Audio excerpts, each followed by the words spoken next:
اللهم صل على سيدنا محمد وعلى آل سيدنا محمد كما صليت على إبراهيم وعلى آل إبراهيم في العالمين إنك حميد مجيد.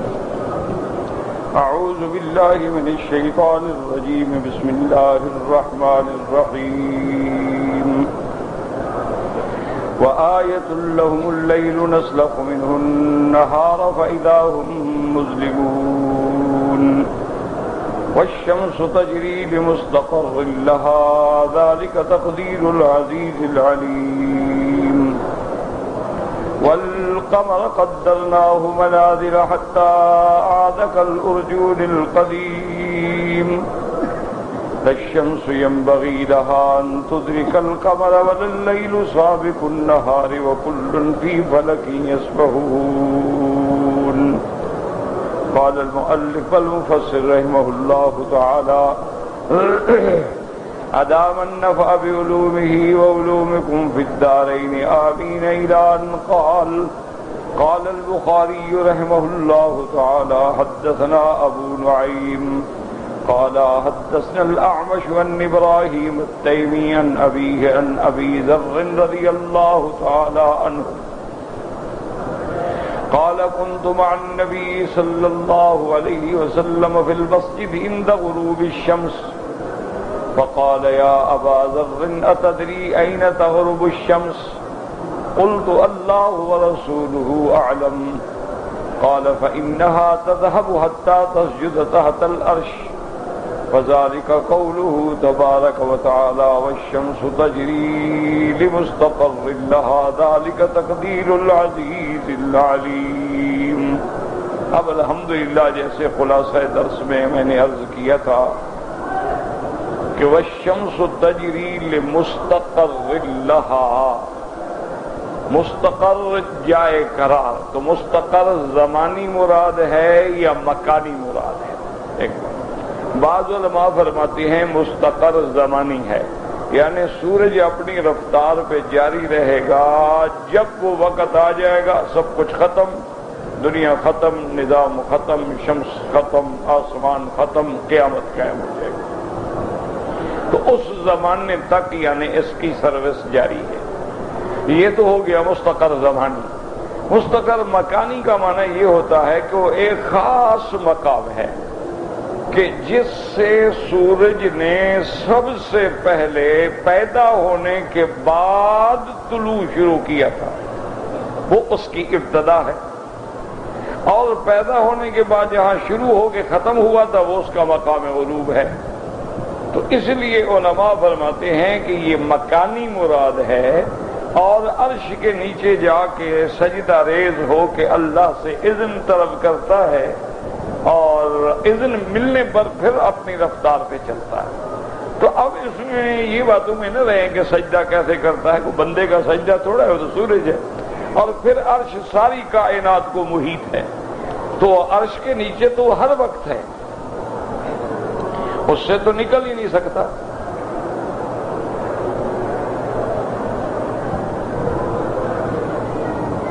اچھا، پھر ایک جگہ غروب ہے تو اسی وقت دوسری جگہ طلوع ہو رہا ہے، تو معنی یہ ہے کہ اس عرش کے نیچے اس کی جو رفتار ہے وہی حکم ربی ہے، اور اس حکم کی تعمیل جو ہے یہی اطاعت ہے اور یہی سجدہ ہے۔ جیسے اللہ نے ہر چیز کو پیدا کیا، اس کی ڈیوٹی لگ گئی، وہ اپنی ڈیوٹی کر رہا ہے، یہی اس کی عبادت ہے، یہی اس کی تسبیح ہے، یہی اس کی تقدیس ہے۔ ہر چیز اللہ کی تسبیح کہتی ہے، ہر چیز اللہ تبارک و تعالیٰ کی تسبیح بیان کرتی ہے، ہم اس کو نہیں سمجھ سکتے۔ تو لہذا سورج کا سجدہ یہ معنی نہیں ہے کہ وضو کرتا ہے، وضو کر کے پھر 2 رکعت نماز کی نیت کرتا ہے، پھر سجدے میں پڑا رہتا ہے، تو اتنی دیر میں دنیا تباہ ہو جائے۔ ایک جگہ طلوع ہو رہا ہے، ایک جگہ غروب ہو رہا ہے، تو اس کا جانا چلنا حکم ربی سے ہے، تو گویا وہ سجدہ رہے۔ جیسے آدمی اللہ کے آگے سجدے میں گر گیا، معنی اللہ کی اطاعت میں آ گیا۔ اس لیے امام بخاری رحمۃ اللہ علیہ نے یہ روایت نقل فرمائی ہے حضرت ابی ذر رضی اللہ تعالی عنہ سے کہ میں ایک دن حضور پاک صلی اللہ علیہ وسلم کے ساتھ تھا مسجد میں، سورج ڈوبنے کا وقت تھا۔ حضور نے فرمایا تدری، تم جانتے ہو کہ یہ سورج کہاں جا کے غروب ہوتا ہے؟ میں نے کہا اللہ جانتے ہیں، اللہ کا رسول جانتے ہیں۔ فرمایا فإنها تذهب حتى تسجد تحت العرش، یہ جاتا ہے اور تحت العرش جو ہے سجدہ ریز ہوتا ہے۔ اب اس سے مراد یہ ہوتا ہے کہ ہو سکتا ہے حضور تو مدینے پاک کے سورج کا ذکر فرما رہے ہیں، اس وقت جہاں غروب ہے ہو سکتا ہے کسی اور جگہ طلوع بھی ہو، تو اس اعتبار سے گویا حضور پاک نے ان کو سمجھایا کہ ہر چیز اللہ کے حکم کے تابع ہے، ان کی حرکات و سکنات اللہ کے حکم کے تابع ہیں، اللہ تبارک و تعالیٰ کے آگے وہ سجدہ ریز ہیں اور اللہ کے اذن سے طلوع ہوتے ہیں، اللہ کے اذن سے غروب ہوتے ہیں۔ حدثنا عبداللہ بن الزبیر الحمیدی قال حدثنا وکیع قال حدثنا الاعمش عن ابراہیم التیمی عن نبیہ عن ابی ذر رضی اللہ عنہ قال سألت رسول اللہ صلی اللہ علیہ وسلم عن قوله تبارک وتعالی والشمس تجری لمستقر لها قال مستقرها تحت العرش، انہوں نے فرمایا کہ اس کا مقام جو ہے وہ عرش کے نیچے ہے۔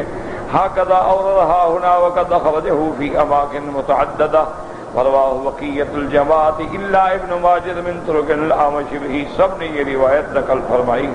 اسی لیے اللہ کا رحمت ہے بندوں پہ کہ اللہ نے ہمارے جو اوقات ہیں نا، حج ہے، ادائے زکوٰۃ ہے، رمضان ہے، عیدین ہیں، عید الفطر ہے، یوم الجمعہ ہے، وقت ضحیٰ ہے، غروب ہے، طلوع ہے، عشاء، سب کا تعلق اللہ نے چاند سے رکھا ہے، سورج سے نہیں رکھا۔ یہ اللہ کی رحمت ہے اپنے بندوں پر کہ سورج کا دور جو ہے وہ بڑا مشکل ہے، جب تک ہمارے پاس آلات نہ ہوں، رصد گاہیں نہ ہوں، ہم کیسے دیکھیں گے؟ لیکن چاند ایک ایسی آسانی والی چیز ہے کہ ایک دیہاتی بھی دیکھ کے کہتا ہے جی آج پہلی رات کا چاند ہے، نہیں جناب آج چاند بڑا ہے، دوسری رات کا معلوم ہوتا ہے۔ تو یہ اتنی آسان ہو، اور پھر اللہ نے ہمیں یہ بھی بتلا دیا حضور کی زبان سے صوموا لرؤیتکم وافطروا لرؤیتکم، تم چاند کو دیکھ کے روزہ رکھا کرو اور چاند کو دیکھ کے عید کیا کرو۔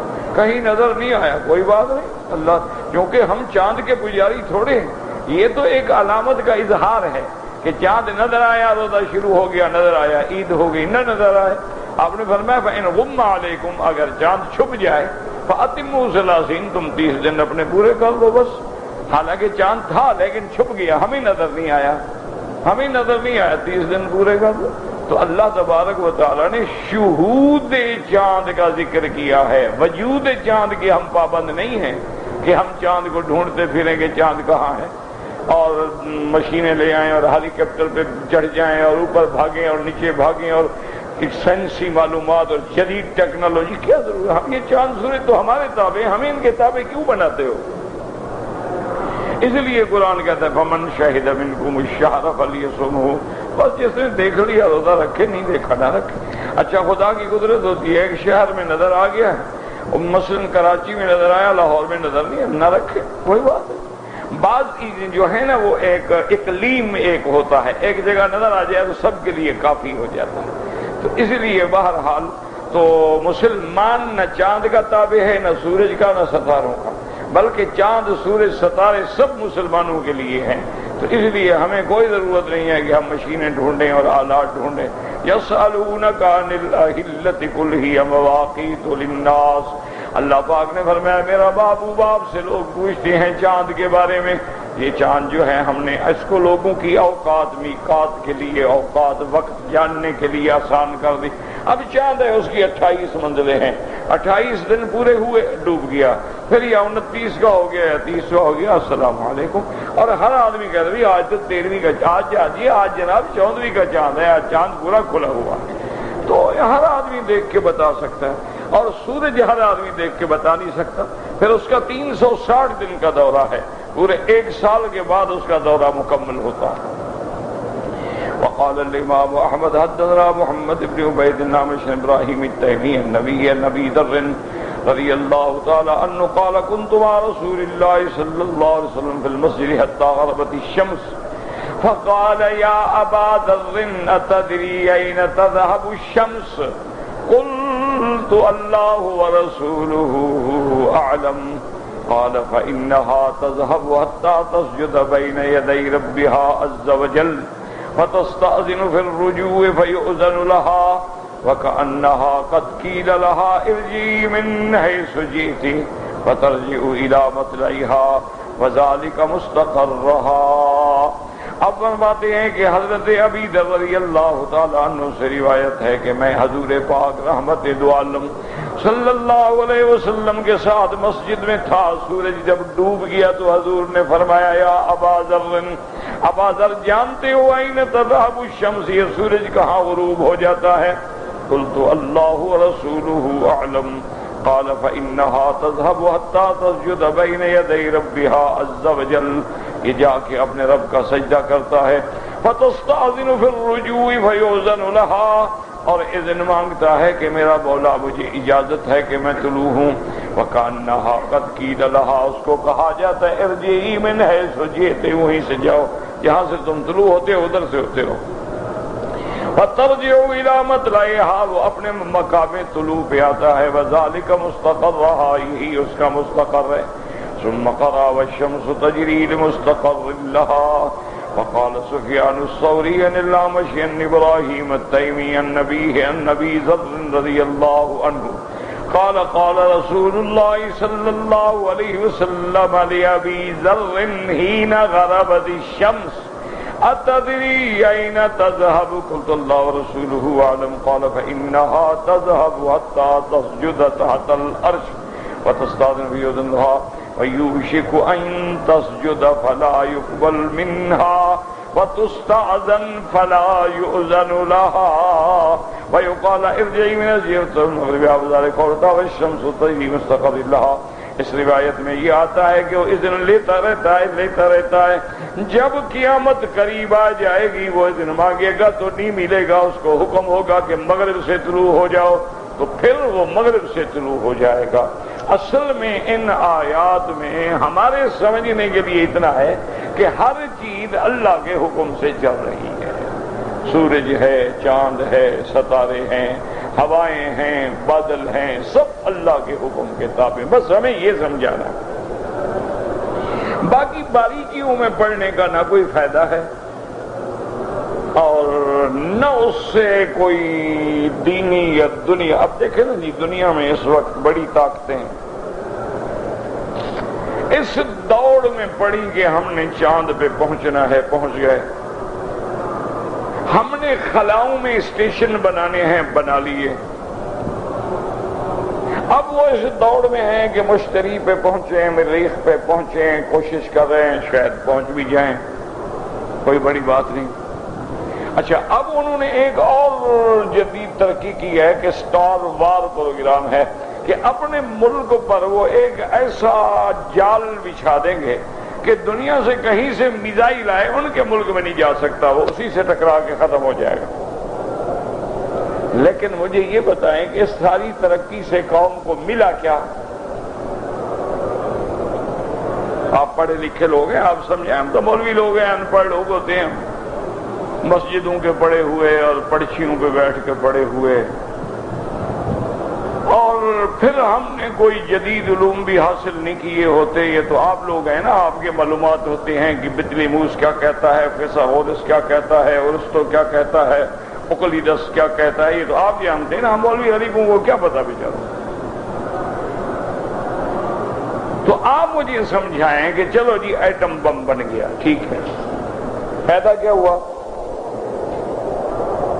سب سے پہلا ایٹم بم جو استعمال ہوا تھا اس سے 80 لاکھ کی آبادی کا شہر جو ہے وہ غذا ہو کے سمندر بن گیا۔ آج تک وہاں جو عورتیں ہیں ان کے بچے جو ہے وہ لولے لنگڑے معذور پیدا ہوتے ہیں، ابھی تک اس کے ایٹمی اثرات باقی ہیں۔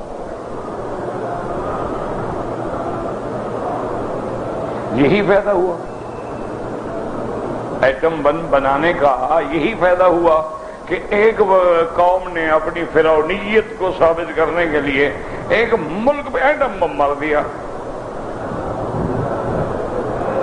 اچھا اب آپ کے 2 ایٹم بم اگر مار دیں تو آپ کے دونوں ملک ختم، یہی فائدہ ہوگا۔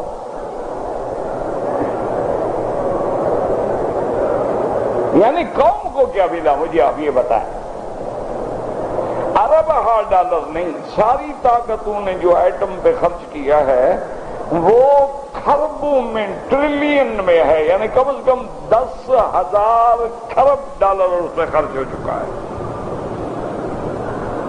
اگر یہ پیسے آپ ملکوں میں تقسیم کر دیتے تو کوئی غریب رہ جاتا، کوئی بے گھر، کوئی بے در، کوئی خودکشی کرتا بھوک سے، کوئی گردے بیچتا، کوئی بچے بیچتا، کوئی بچیاں بیچتا۔ ان پہ تو رحم تمہیں آتا نہیں۔ حقوق انسانیت کے بڑے چیمپئن ہیں۔ یہ انسان نہیں، انسان صرف وہ ہے جو تم ہو، اس کے علاوہ کوئی انسان نہیں۔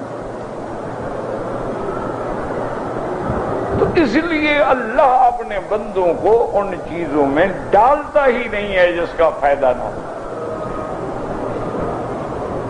اللہ نے یہ سارے مشاہد بیان کیے ہیں کہ اپنے مالک کو پہچانو، کہ دیکھو ایک اینک ہے، یہ نہیں بن سکتی جب تک مصنع نہ ہو، فیکٹری نہ ہو، بنانے والا نہ ہو، پلاسٹک نہ ہو، مواد نہ ہو، شیشہ نہ ہو، اس کے اسکرو نہ ہوں، اس کو کمپیوٹر پہ اس کی سائزنگ اور ساری اس کی فٹنگ نہ ہو، تو یہ ایک چھوٹی سی چیز بغیر بنانے والے کے نہیں بن سکتی۔ یہ سارا نظام بھی تو کسی نے بنایا ہے نا، بدل رہا، یہ بدلانا چاہتے ہیں۔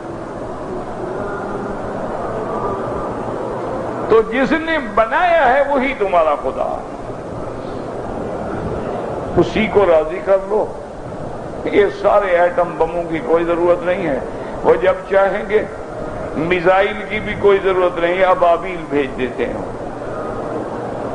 وہ جناب جہنم سے ایٹمی ذرات لے کے آتے ہیں، ایک چونچ میں، 2 پاؤں میں، ہاتھیوں کو تباہ کر کے رکھ دیتے ہیں۔ اللہ راضی ہو جائے بات ختم۔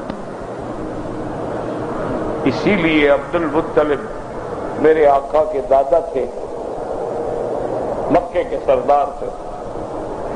ان کے اونٹ جب پکڑ لیے ابرہہ نے، وہ اونٹ چھڑانے کے لیے گیا، ابرہہ نے جب دیکھا نا ان کی شکل، وجاہت، شباہت، جلال، اتنی داڑھی، 6 فٹ کا قد، چہرہ ایسے جیسے سورج شعاع مار رہا ہو، تو ابرہہ دشمن بادشاہ ہے لیکن اس کی شخصیت دیکھ کے کھڑا ہو گیا، استقبال کیا اور خود تخت سے نیچے بیٹھا، ان کو ساتھ بٹھایا، کہا کہ لماذا جئتا، کیسے آئے ہو؟ انہوں نے کہا میرے اونٹ پکڑ لیے ہیں تمہارے فوجیوں نے، اس لیے آیا ہوں کہ بھئی وہ میرے اونٹ سے چھڑواؤ۔ تو ابرہہ ہنس پڑا۔ عبد المطلب نے پوچھا کیا بات ہے؟ اس نے کہا جب تم آئے ہو نا اس وقت میرے دل میں تمہارا بڑا احترام تھا، لیکن جب تم نے بات کی ہے نا تمہاری ساری عزت ختم ہو گئی۔ میں نے کہا کیا بات کیا ہے؟ انہوں نے کہا جب تم آئے تو تمہاری شباہت، شکل دیکھ کے میں حیران ہو گیا، میرے دل میں تمہاری بے انتہا قدر تھی، لیکن جب تم نے بات کی کہ تم اونٹ چھڑانے آئے ہو تو مجھے بڑی شرم آئی کہ اچھا سردار ہے کعبے کا، مکے کا فکر نہیں، کعبے کا فکر نہیں، اللہ کے گھر کا اس کو فکر نہیں، اس کو اونٹوں کا فکر کھا رہا ہے۔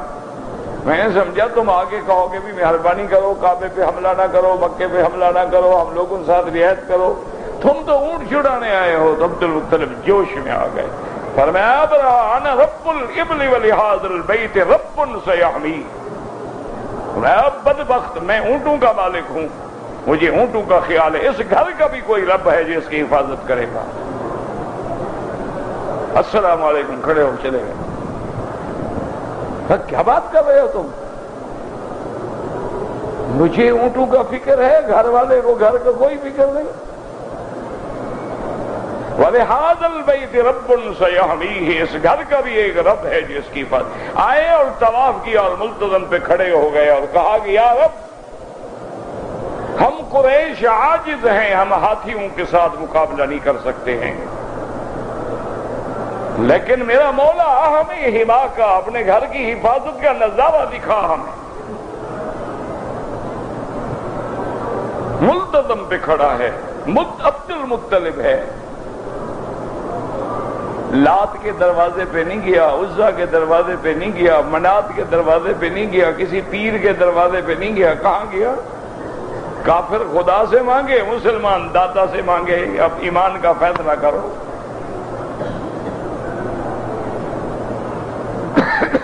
کافر ہے، مسلمان تھوڑا ہے عبد المطلب، کھڑا ہے کعبے کے دروازے پہ، اور قریش سے کہا قریشی ہو پہاڑوں پہ چڑھ جاؤ، اپنے بال بچوں کو لے کے پہاڑوں کے اوپر چڑھ جاؤ، ہم مقابلہ کیسے کریں، ہاتھیوں سے کون لڑے گا؟ اور اس کے بعد جناب ابرہہ نے لشکر چلایا، حکم دیا ہاتھیوں کو، سب سے آگے جو ہاتھی ہے نا اس کا نام محمود تھا، جو سب سے بڑا قوت والا طاقت والا جنگوں میں تجربہ کار ہاتھی سب سے آگے تھا، تو اس کا جو فیل بان تھا نا، اس نے جا کے ہاتھی کے کان میں کہا کہ محمود تمہیں اللہ کے گھر پہ حملے کے لیے بھیجا جا رہا ہے، خیال کرنا۔ بس اتنی کہنے کی دیر تھی کہ ہاتھی الٹ پڑا، اس نے کہا میں نہیں جاتا، خدا کے گھر پہ حملہ کروں؟ اور ایسے گھر سے تو جانور بھی حیا کرتے ہیں، اور ہم آتے ہیں عمرہ کرنے، ہم حیا نہیں کرتے۔ سگریٹ والا سگریٹ پی رہا ہے، داڑھی منڈانے والا داڑھی منڈا رہا ہے، جھوٹ بولنے والا جھوٹ بول رہا ہے، گالیاں دینے والا گالیاں دے رہا ہے، لوگوں کی عورتیں دیکھنے والا لوگوں کی عورتیں دیکھ رہا ہے، اے عمرے پہ ہیں ماشاء اللہ ماشاء اللہ۔ کسی بندے کو فکر نہیں ہے کہ بھی عورت آگے ہو نماز نہیں ہوتی، ہم اپنی بیٹیوں کو بہنوں کو سمجھائیں کہ بھائی نماز میں آگے نہ ہو، پیچھے آ جاؤ، کچھ نہیں، عمرہ چھوڑو جی، اللہ کا حرم ہے یار، مولویوں کی باتوں میں نہ لگو، اللہ کا حرم ہے، یعنی اللہ کے حرم میں جو چاہو کرو، کھلی چھٹی ہے۔ انا للہ و انا الیہ راجعون۔ ادھر سے ہاتھی نہیں چل رہے، اور جو چلے ہیں ادھر اللہ نے اپنی فوج کو حکم دے دیا، ملائکہ نہیں بھیجے، فرشتے نہیں بھیجے۔ اسی لیے آپ ابھی قرآن پڑھ چکے ہیں کہ جب اللہ نے فرمایا کہ ہم نے ان کے ہلاک کرنے کا فیصلہ کیا، وما انزلنا من السماء من جند، ہم نے کوئی فوجیں نہیں اتاری، ہم نے لشکر نہیں اتارے۔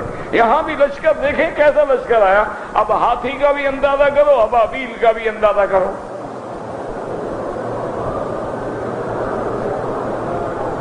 الم تر کیف فعل ربک باصحاب الفیل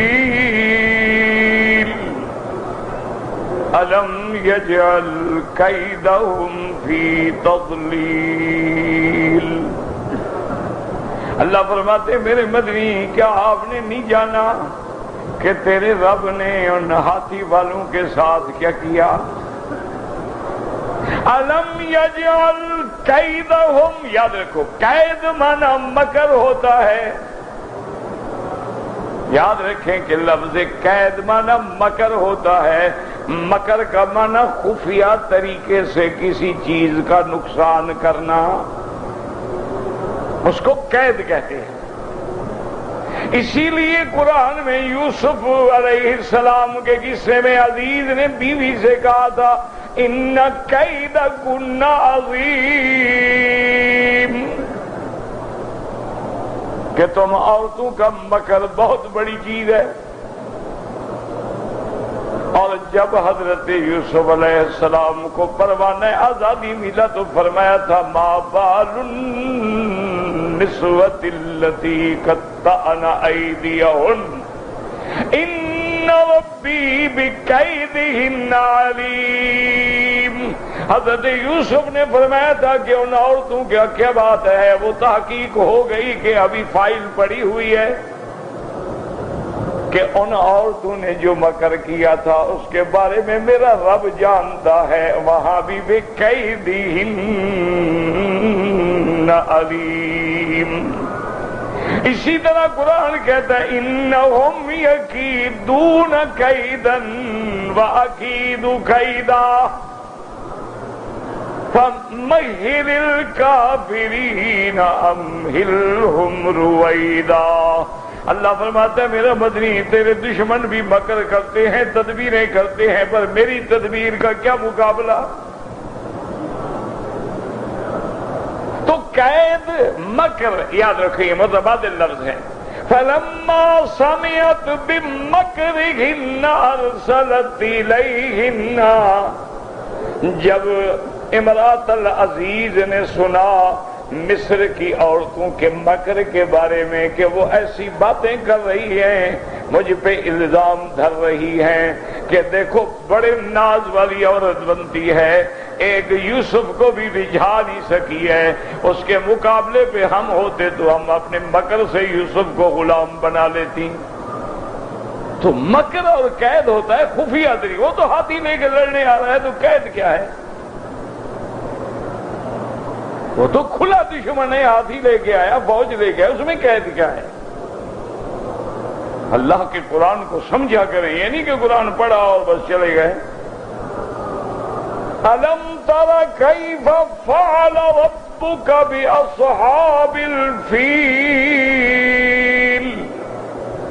أَلَمْ يَجْعَلْ كَيْدَهُمْ، کیا تیرے رب نے ان کے مکر کو ختم نہیں کر دیا، مٹا نہیں دیا؟ وہ مکر کیسا؟ وہ تو ظاہر آ رہا ہے، ہاتھی لے کے آیا، فوج لے کے آیا، ساری دنیا کے سامنے حملہ کر رہا ہے۔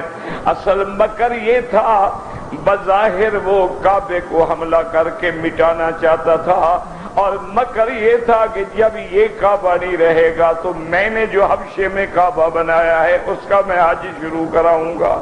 مکر اس کے اندر وہ تھا کہ ظاہر تو یہ کر رہا تھا نا کہ جی بس ٹھیک ہے میں انتقام لے رہا ہوں، لیکن اندر تدبیر یہ تھی کہ مکے والوں کا کعبہ مٹا ڈالو، جیسے آج دنیا کے عیسائی یہودی یہ چاہتے ہیں کہ کعبہ مٹا ڈالو، مکہ مٹا ڈالو، لیکن انہوں نے تاریخ نہیں پڑھی کہ مکہ کا معنی ہی یہ ہے کہ یہاں فرعونوں کی گردنیں ٹوٹ جاتی ہیں۔ بکا مانا تھا بکو بہا آناک الجبابرہ، وہ جگہ جہاں بڑے بڑے جباروں کی گردنیں بھی ٹوٹ جائیں اس کو کہتے ہیں بکا، اور بعض علماء نے کہا بکا بکا سے ہے وہ جگہ جہاں سب سے زیادہ آنسو بہائے جاتے ہیں۔ میرے مدنی پاک نے جب بوسہ دیا حجر اسود پر، آپ نے دائنا رخسار بھی لگایا، بایاں رخسار بھی لگایا، آپ نے بوسہ بھی دیا، اور جب سر اٹھایا تو داڑھی مبارک آنسوں سے تر ہو چکی تھی۔ آپ نے پیچھے دیکھا تو حضرت عمر کھڑے تھے، آپ نے فرمایا ہاں ہونا تسکب الدموع، عمر یہی تو جگہ ہے جہاں آنسو بہائے جاتے ہیں۔ تمہارے کتنے آنسو نکلے ہیں؟ ایمان سے کہو۔ مولوی مکی کی باتوں پہ غصہ تو لگتا ہے، کہتے ہیں نہیں مولوی مکی صاحب بڑی سخت باتیں کرتے ہیں۔ وہ اللہ کے بندے اگر لوہا سخت ہو تو چوٹ سخت مارنی پڑے گی نا۔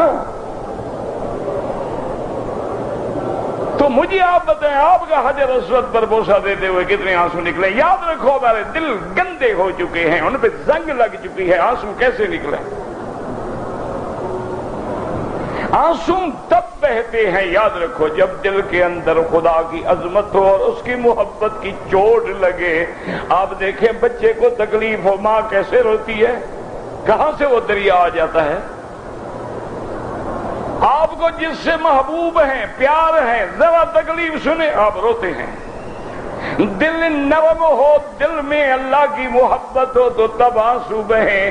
جب دلوں پہ گناہوں کی وجہ سے زنگ لگ گیا ہے، گناہوں کی وجہ سے شقاوت کا پردہ پڑ گیا ہے تو آنسو کیسے بہیں؟ لاکھ دعائیں مانگ رہے ہو مجال ہے آنسو بہیں؟ کیسے آنسو کیسے بہیں؟ گلیسرین ڈال کے ڈرامہ کرو وہ بھی اللہ کے آگے نہیں چلتا۔ لوگوں کے آگے تو چل جائے گا لیکن اللہ تو جانتا ہے۔ اس لیے ہمیشہ یاد رکھیں اللہ فرماتے ہیں ہم نے ان کے مکر کو کیسے مٹایا۔ میرا اللہ آپ نے جبریل بھیجا، میکائیل بھیجا، فرمایا نا ارسل علیہم طیرا، ہم نے ان کے لیے پرندے بھیجے۔ اور یہ بھی یاد رکھو یہاں جو چھوٹا پرندہ اڑتا ہے یہ ابابیل نہیں ہے، یہ لوگوں نے بنا رکھا ہے۔ وہ ابابیل آئے تھے بس چلے گئے اپنی ڈیوٹی کر کے، پھر واپس نہیں آئے۔ وَأَرْسَلَ عَلَيْهِمْ طَيْرًا، ہم نے پرندے بھیجے جدے کی طرف سے وہ آئے تھے۔ طَيْرًا أَبَابِيلَ تَرْمِيهِمْ بِحِجَارَةٍ مِّن سِجِّيلٍ، اللہ نے حکم دیا میرے کعبے کی فوج بھیجو، مولا گھوڑے بھیجیں، ہاتھی بھیجیں، فرشتے بھیجیں، جن بھیجیں، عفریت بھیجیں، فرمایا نانا پرندے بھیجو، میں دکھانا چاہتا ہوں کہ میں قادر مالک ہوں، میں چاہوں تو پرندوں سے ہاتھی مروا ڈالوں، میرا مولا اب بھی اپنی طرف سے کوئی ابابیل بھیج ڈالوں، مولا تیرے نام لیواؤں کہ خون کی ہولی کھیلی جا رہی ہے، ہر جگہ محمد بدری کا کلمے پڑھنے والے کا خون بہ رہا ہے، میرا مولا یہ جتنا زیادہ دیندار ہے آج اتنا بڑا دہشت گرد ہے، اتنا بڑا مجرم ہے، جتنی بڑی داڑھی ہے اتنا بڑا مجرم ہے، اور جو فاسق ہیں فاجر ہیں، جو سوٹ پہننے والے ہیں، 3 پیس سوٹ پہن کے ٹائیاں لگاتے ہیں، وہ محبوب ہیں کیونکہ وہ کافروں کی شکل بنائے ہوئے ہیں، میرا مولا آج تیرے مدنی کے چاہنے والے ہر جگہ پس رہے ہیں، فلسطین ہے، کشمیر ہے، عرب ہیں، عجم ہیں، پہاڑ ہیں، غاریں ہیں، فضائیں ہیں، ہوائیں ہیں، کسی جگہ ان کو نامنگ ہو گئی، میرا مالک فیصلہ فرما دے تو اب بھی تو ابابیل بھیج سکتا ہے نا، میرا مولا فَإِنَّهُمْ لَا يُعْجِزُونَكَ، یہ سارے ظالم یہود سلیب مل جائیں تو یہ تو حاجت نہیں کر سکتے، اللہم احصہم عددا وقتلہم بددا ولا تغادر منہم احدا، اللہ تو قادر ہیں ان کے ٹکڑے ٹکڑے کر دے، مسلمانوں کے دلوں کو ایک دفعہ تو خوشی دکھا دے، ٹھنڈ پڑ جائے، ہم بھی تو دیکھیں نا کہ یہ کیسے مرتے ہیں، مسلمان تو اب جنازے اٹھا اٹھا کے بھی تنگ آ گئے ہیں، مسلمان تو جنازہ پڑھتے پڑھتے بھی تنگ آ گئے ہیں، کتنی لاشیں اٹھائیں، کتنی جنازے پڑھیں، اللہ نے حکم دیا فَأَرْسَلَ عَلَيْهِمْ طَيْرًا أَبَابِيلَ تَرْمِيهِمْ بِحِجَارَةٍ، یاد رکھو دعا کرو، اللہ کا گھر خالی نہیں، کوئی تو اللہ والا ہوگا، شاید کسی کی دعا لگ جائے، بظاہر تو خالی ہے میدان لیکن گمان مبو کہ بے شک خالی است، شیخ سعدی کہتے ہیں نا گمان نہ کر کے جنگل خالی ہے، شاید کہ پلنگ خفتہ باشد کوئی شیر بھی چھپا ہوا ہو، آپ دیکھ لیں تاریخ اٹھا کے ہند کی دیکھ لیں، جب عالمگیر نے حملہ کیا ہے تو کئی حملے فتح پور سیکری پہ ناکام ہو گئے، کئی حملے کیے ناکام، حیران ہو گیا کہ کیا بات کہ جو ہم حملہ کرتے ہیں ناکام ہو جاتے ہیں، کچھ دوستوں سے پوچھا، انہوں نے کہا جنگل اس کے قریب ایک جگہ ہے، اسی دریا کے کنارے ایک جگہ ہے، وہاں ایک فقیر بیٹھا ہے، اس سے جا کے دعا کراؤ،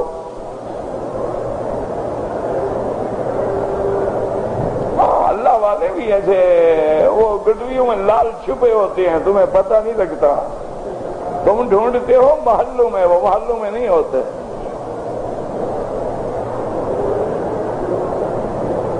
اللہ والے جو ہیں ان کو محلوں سے کیا غلط، ان کو تیرے درباروں سے، سرکاروں سے، تیری گاڑیوں سے، تیری کاروں سے، تیری بجاریوں سے کیا غلط، وہ تو کہیں بیٹھے ہیں، حضور نے فرمایا ان کا حال ایسے ہوتا ہے اذا خاطب لا یخطب، کہیں سے رشتہ مانگنے جائے تو کوئی اس کو رشتہ نہیں دے گا، کہ غریب ہے روٹی تو مانگی ہوئی کھاتا ہے، رشتہ دیں گے کہاں سے دیں گے، فرمایا اذا قال لا یسمع، بات کرے تو کوئی سنے گا، وہ بیاں کیا بات ہے، چلو چلو چلو، فرمایا اشعث اغبر، بال کھلے ہوتے ہیں، مٹی پڑی ہوتی ہے، کپڑے کچیلے میلے ہوتے ہیں، دنیا ان کو بھگاتی ہے، بات سننے کے لیے تیار نہیں، لیکن اس کا اللہ کے ہاں ایسا مقام ہے، وہ قسم کھا لے تو اللہ سچی کر دیتے ہیں،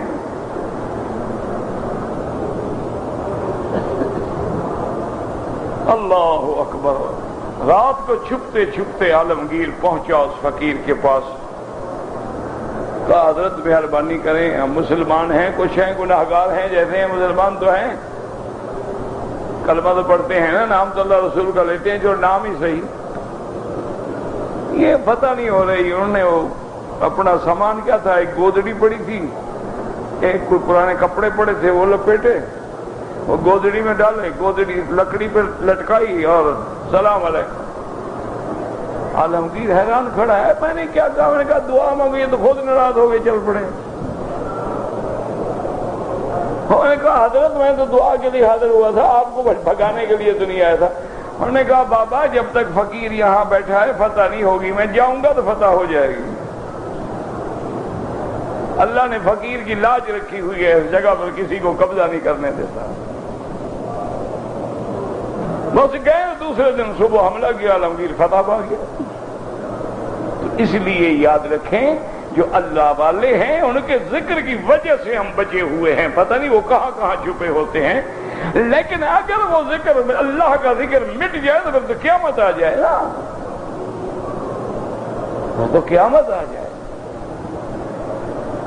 اللہ اکبر، اللہ اسی دنیا میں تمہیں دکھا رہے ہیں یار، اب بھی آنکھیں نہیں کھلتی ہیں کہ بھائی اجڑے ہیں، پجڑے ہیں، کچھ نہیں ہے، اور بے بس ہیں، بے بس ہیں، بے سہارا ہیں، لیکن مرتے ہیں تو اللہ کہتے ہیں خوشبوئیں پیدا کرو ان کی لاشوں سے۔ لوگوں کو پتہ تو چل جائے کہ حق والے کون ہیں۔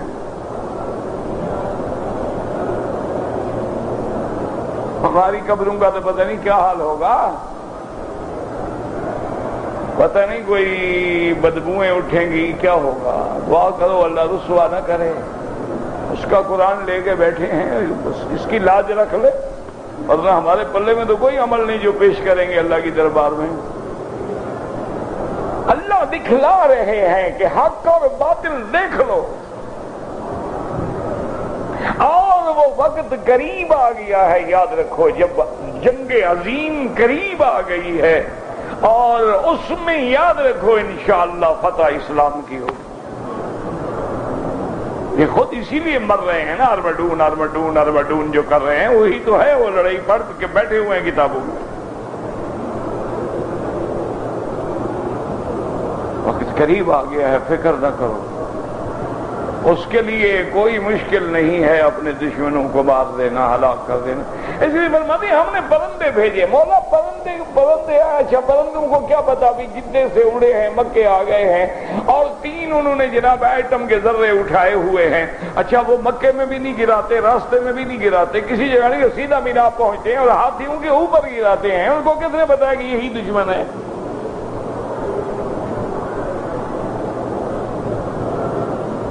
اللہ نے یہ نہیں فرمایا فَأَرْسَلَ طَيْرًا، نہیں، عَلَيْهِمْ، علیہم نے ان پر ہم نے بھیجے، انہوں نے حکم دیا صرف انہی پہ برسنے ہیں یہ پتھر، کسی اور پہ نہیں۔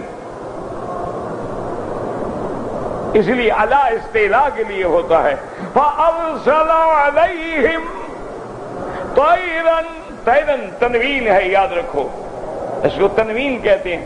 تنوین کبھی تعظیم کے لیے ہوتی ہے اور کبھی تقلیل کے لیے ہوتی ہے، کبھی تحقیر کے لیے ہوتی ہے، کبھی تنویہ کے لیے ہوتی ہے، یاد رکھیں۔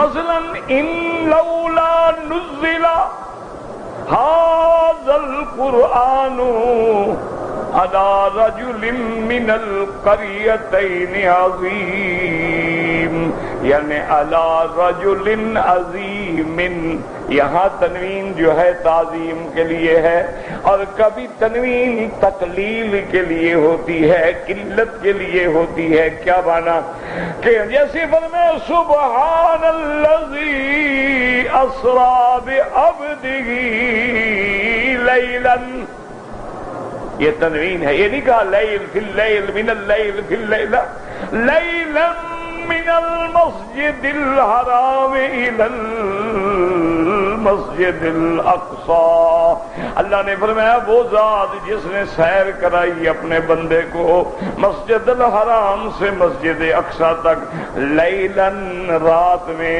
میرا اللہ ساری رات فرمایا نانا لیلن رات کے بھی کچھ حصے میں میرا مدنی سیر معراج کے بعد واپس آئے، رات ابھی باقی ہے۔ لیکن یاد رکھیں اس کا معنی یہ نہیں کہ اتنے تھوڑے عرصے میں جو سیر کرائی تو معنی بھاگتے گئے حضور بس جلدی جلدی جلدی جلدی جلدی جلدی دیکھتے گئے، نہیں نہیں، پھر کیا دیکھنا ہوا؟ اللہ فرماتے ہم تو اس لیے لے جا رہے ہیں کہ آپ کو اپنی نشانیاں دکھائیں، لنریہو من آیاتنا، تو کہتے ہیں اتنی تیزی میں کیا دیکھیں گے؟ تو بات کو سمجھیں اصل وجہ کیا تھی۔ ادھر میرے مدنی کی سواری براق نکلی، ادھر اللہ نے شمس و قمر کو حکم دے دیا کہ ہر جگہ اپنی رفتار روک کے کھڑے ہو جاؤ جب تک میرا محمد واپس نہ آئے، تھم جاؤ، بس گردش لیل و نہار روک دو، میرا مدنی آ رہا ہے، اب کوئی چیز حرکت نہ کرے، ہر چیز اپنی جگہ پہ رک گئی، بریکیں لگ گئی، میرا بدری آیا تو پھر ہر چیز چل پڑی۔ اللہ یہ تحقیق، اس لیے یہاں قرآن کہتا ہے فَأَرْسَلَ عَلَيْهِمْ طَيْرًا، طیرن کی تنوین تقلیل کے لیے ہے، کیا مانا وہ کوئی بہت بڑی بلا پرندے نہیں تھے، چھوٹے چھوٹے پرندے تھے، اس لیے فرمایا طیرن، تنوین آ گئی تقلیل، کہ کوئی بڑے پرندے نہیں بھیجے اللہ میاں نے کہ جو ہاتھی کو بھی اٹھا کے لے جائیں، نہیں چھوٹے چھوٹے پرندے بھیجے۔ میرا مولا چھوٹے پرندے وہ کیسے لڑیں گے؟ فرمایا ترمیہم بحجارۃ، ان پہ پتھر پھینکیں گے، میرا مولا وہ پتھر کہاں سے آئیں گے؟ مینا سے اٹھائیں گے، مزدلفہ سے کہ جدہ مکہ سے، فرمایا لانا من سجیل، وہ جہنم کے پتھر ہوں گے۔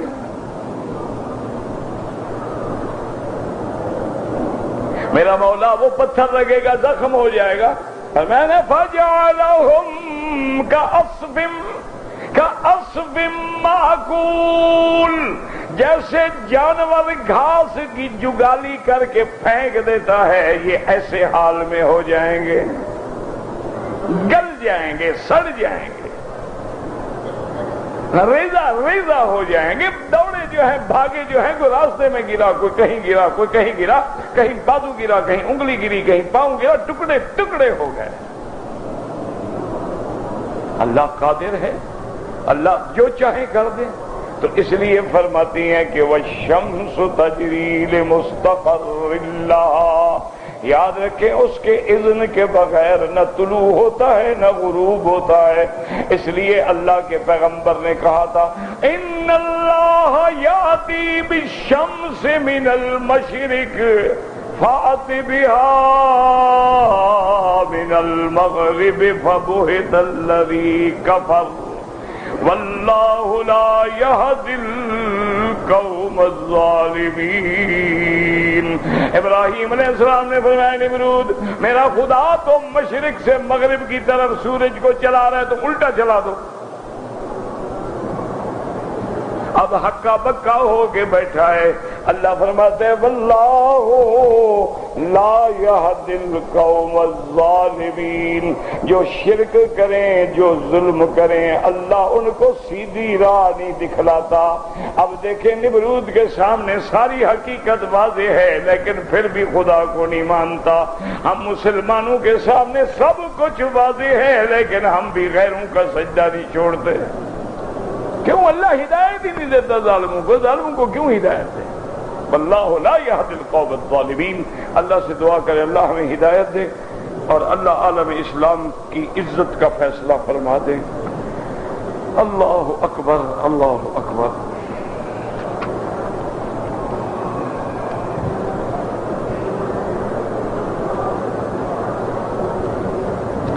مسجد قباء میں تم چاہے 10 رکعت پڑھو یا 2 رکعت پڑھو، ایک عمرے کا ثواب ہوتا ہے۔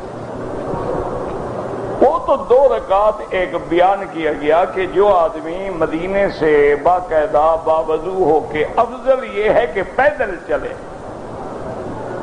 نہیں تو پھر گاڑی پہ بھی جانا جائز ہے، لیکن وہ ثواب تو نہیں ملتا نا جو حضور پیدل چل کے جاتے تھے۔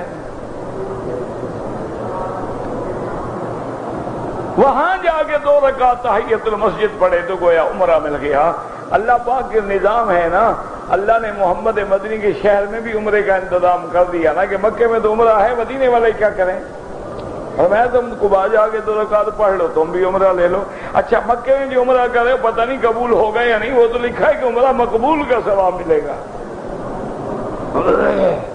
اچھا یہاں بھی آسان ہے کہ جو شخص فجر کی نماز پڑھ کے اب مسجد میں بیٹھ، یہ ضروری نہیں کہ اسی جگہ بیٹھ جائے، ہلے ہی نہ، طواف میں نماز پڑھی ہے وہیں بیٹھا ہے، لوگ اوپر گر رہے ہیں، ٹکرا رہے ہیں، حاجی بیٹھا ہے وہیں بیٹھا ہے،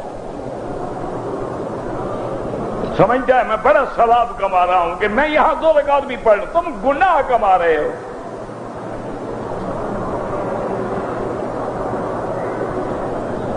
اللہ نے قرآن میں فرمایا وَطَهِّرْ بَيْتِيَ لِلطَّائِفِينَ وَالْعَاكِفِينَ وَالرُّكَّعِ السُّجُودِ، اس لیے محدثین نے نکالا کہ مکے میں طواف والوں کا حق نماز والوں سے بھی زیادہ ہے۔ وہ طواف کر رہے ہیں، تم نے فرض پڑھ لیا، ہٹ جاؤ پیچھے، نہ اپنی نمازیں خراب کرو، نہ لوگوں کے رکاوٹ بنو، نہ لوگوں کے لیے عذاب بنو۔ یہ کون سا ثواب ہے کہ امام نے سلام پھیرا وہ کھڑے، اللہ اکبر، حاجی صاحب سنت پڑھ رہے ہیں ماشاءاللہ، بجائے ثواب کے سارے جتنے لوگ رکیں گے ٹکرائیں گے ان سب کا گناہ تجھ پہ ہوگا۔ اور مسلمانوں میں امر بالمعروف ختم ہو گیا، نماز پڑھو ہر آدمی ایک دوسرے سے کہے بھائی پیچھے چلے جاؤ، بھائی صاحبان پیچھے چلے جاؤ، بھائی پیچھے جا کے آرام سے نماز پڑھو۔ ایک دوسرے کو ہم کہیں گے تو گاڑی چلے گی نا، مولوی کوئی ٹھیکیدار ہے دین کا؟ ان نے سوچا ہوا ہے کہ ہر کام مولوی کے ذمے، نماز مولوی پڑھائے، جنازہ بھی مولوی پڑھائے، مردے پر قرآن پھیر کے بھی مولوی چھڑوائے، 7 جمعراتیں بھی مولوی کروائے، چہلم بھی مولوی کرائے، کل شریف بھی مولوی، ختم صغیر بھی مولوی، ختم کبیر بھی مولوی، ساری مولوی پہ عذاب رکھو تاکہ قیامت میں یہ تو سیدھا جہنم میں جائے، ہمارے پتہ نہیں کیا ہوگا۔ ہر بدعت جو وہ کرے گا تو جہنم میں نہیں جائے گا تو کہاں جائے گا؟ کل بدعت ضلالہ وکل ضلالۃ فی النار، ہر بدعت گمراہی ہے اور گمراہی کا ٹھکانہ جہنم ہے۔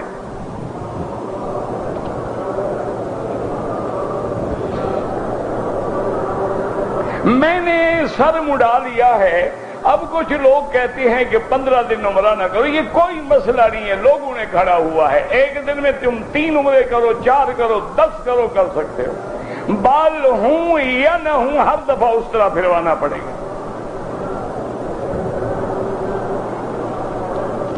اچھا مشورہ دیتے ہیں نا کہ قسمت سے آیا ہے، کل تو 15 دن ہیں، تاکہ عمرہ نصیب ہی نہ ہو، جان چھوٹے نکلے دفعہ ہو۔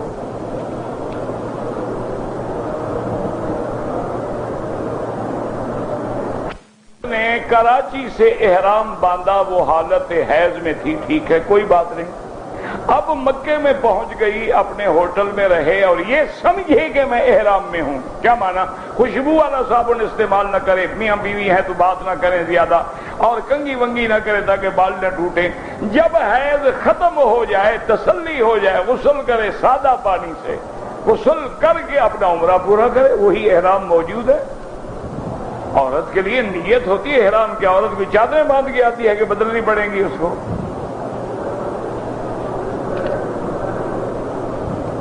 کہتے جی کہ قبروں کو چومنا شرک میں آتا ہے، نہیں جناب، شرک میں تو نہیں آتا، بدعت میں آتا ہے، لیکن بدعت کی پٹڑی پہ چڑھو گے تو شرک پہ پہنچو گے نا، آخر سڑک پہ آؤ گے تو آگے منزل طے ہو جائے گی نا، پہلے چومو گے، پھر سجدہ کرو گے، پھر ہاتھ باندھ کے چکر لگاؤ گے، پھر یا غوث مدد فرما، شرک آ گیا۔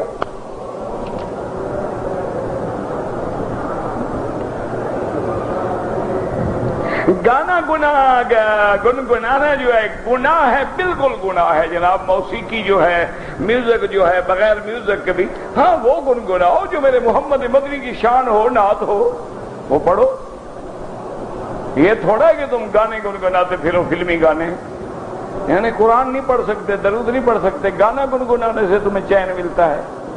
کہتے ہیں نا موسیقی ہمارے روح کی عبادت ہے، یہ نہیں سمجھتے کہ یہ لفظ کہنے سے بندہ کافر ہو جاتا ہے۔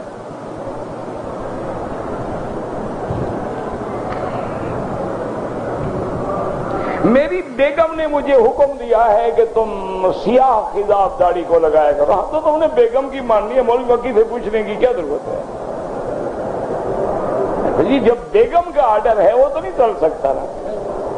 بہرحال شریعت میں تو حرام ہے، تم بیگم کو راضی کرو یا نبی کو راضی کرو، تمہاری مرضی ہے۔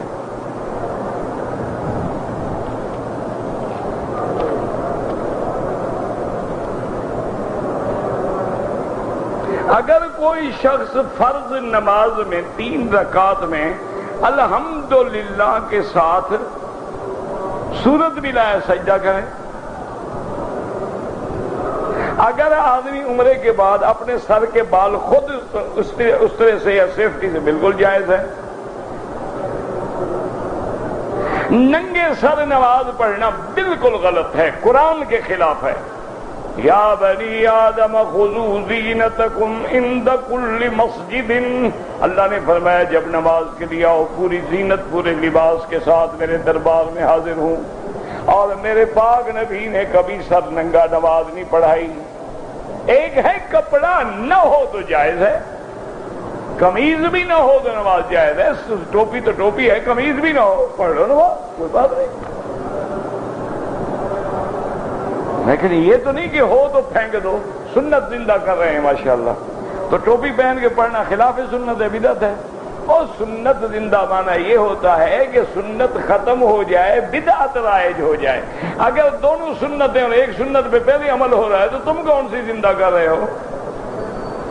کوئی عقل بھی کیا کرو، خدا کے لیے حدیث جا کے کسی عالم سے پڑھو، خود پڑھنے سے مسئلہ حل نہیں ہوتا، مربع بغیر مربی کے نہیں بنتا۔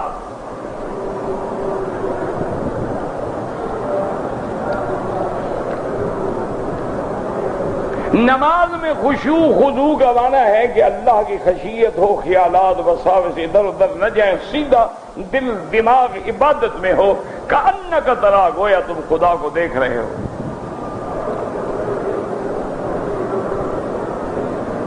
بڑے اور چھوٹوں کا جنازہ اکٹھے پڑھا جاتا ہے، کوئی بات نہیں، شاہدنا غائبنا صغیرنا کبیرنا سب کچھ موجود ہے دعا میں۔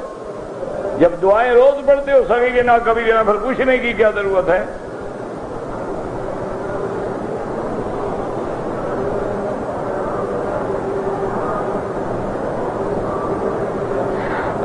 صفیں متصل ہوں تو افضل ہے، دور ہوں لیکن اگلی صف نظر آ رہی ہو تو نماز ہو جاتی ہے۔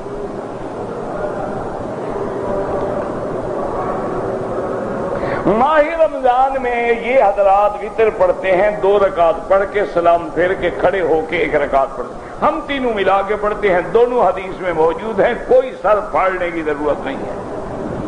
وہ بھی حدیث ہے، وہ بھی حدیث ہے، ایک پہ وہ عمل کریں، ایک پہ ہم عمل کریں۔ اللہ چاہتے ہیں میرے مدنی کے ہر عمل قیامت تک زندہ رہے۔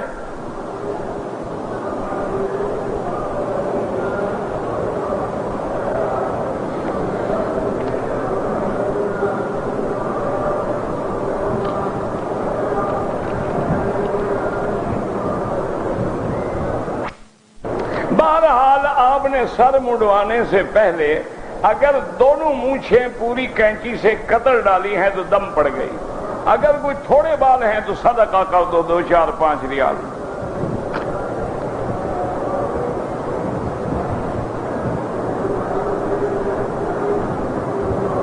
عورت اگر کراچی سے آئی، احرام باندھا ٹھیک تھی، راستے میں ناپاک ہو گئی، عمرہ نہیں کر سکی، کیوں نہیں کر سکی؟ بیٹھی رہتی، پاک ہو کے عمرہ کرتی۔ نہیں کیا، عمرہ بھی قضا کرو اور دم بھی ادا کرو۔ مدینے سے جب واپس آئے پھر بھی عمرہ کرو، چونکہ مدینہ بھی میقات ہے۔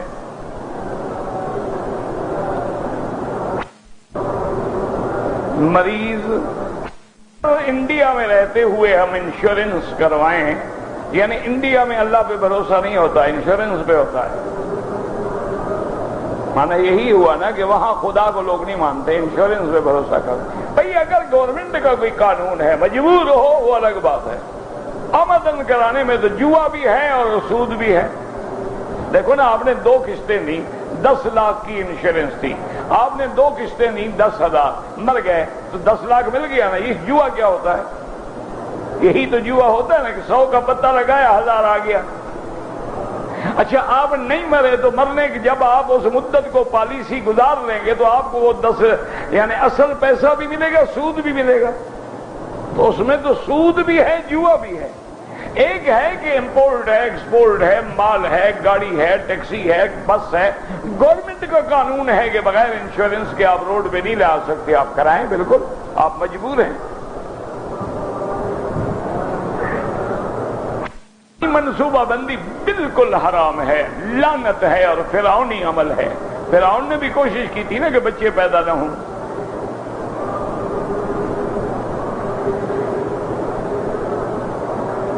اگر کوئی آدمی نے بیل رکھا ہوتا ہے، مینڈا رکھا ہوتا ہے، پھر وہ لوگ لے جاتے ہیں تو اس کے پیسے لیتے ہیں، بالکل ٹھیک ہے، پیسے لیں گے، خوراک کھلائیں گے تو آپ کا کام ہوگا۔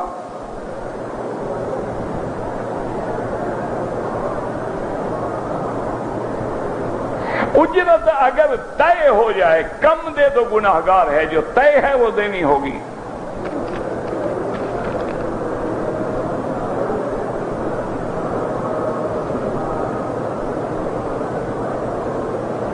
اگر ہم پوری ڈپٹی دیتے ہیں، ہمارے انجینئر ہمارے وقت کاٹ لیتے ہیں، دن کاٹ لیتے ہیں، قیامت میں پکڑے جائیں گے۔ فکر نہ کرو، تمہارے پیسے تو اللہ کے بینک میں محفوظ ہو گئے، یہ قیامت میں تمہیں نیکیاں دیں گے اپنی۔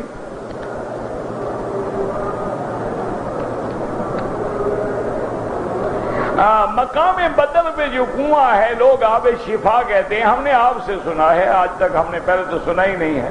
بہرحال کنواں ہے، وہاں سے حضور نے پانی نکالا، الحمدللہ بڑی اچھی بات ہے، لیکن آب شفا تو زمزم ہے۔ صفا مروہ دوڑنے کے لیے وضو ضروری ہے؟ بھائی وضو ضروری ہے، اگر نہ ہو تو دوڑ سکتے ہو، یہ معنی تھوڑا ہے کہ پہلے وضو توڑو پھر صفا مروہ دوڑنے جاؤ، یہ تو مسئلہ نہیں ہے نا۔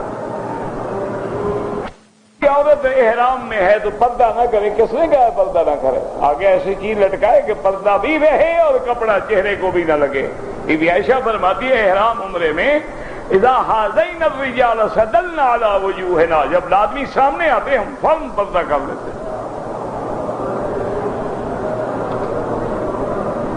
پاکستان کے لیے دعا کریں، دعائیں تو روز کرتے ہیں بھائی، بس کیا کریں گے بھی، عقل حرام ہے، صدق مقال ہے نہیں، عقل حلال ہے نہیں، دعائیں کیسے منظور ہوں؟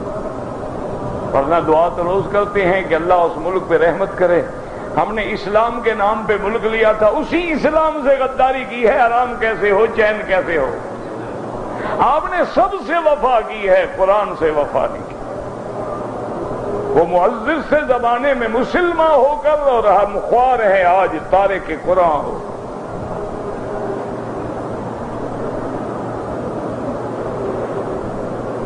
اگر کوئی ملتے ہوئے کافر کو بوسہ دے بھی، ملنا ملانا جائز ہے، کوئی منع نہیں۔